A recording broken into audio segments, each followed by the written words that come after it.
The aircraft production plant in Kazan is preparing for the transfer of a new batch of Tu-160M strategic bombers to the air and space forces of the Russian Federation, as reported by Russian so-called mass media. Currently, for such Tu-160M bombers are being prepared for transfer to the air and space forces of the Russian Federation to increase their combat power.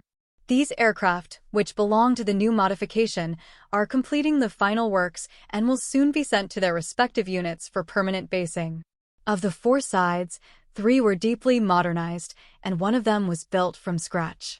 The new modification of the Tu-160M2 made its first flight in January 2022, becoming the first new Tu-160 to be produced since the 90s.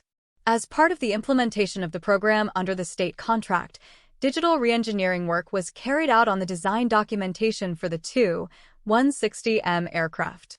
In order to improve the characteristics of the aircraft, new Nk-32 engines are installed on it, which will increase the flight range by 1,000 kilometers.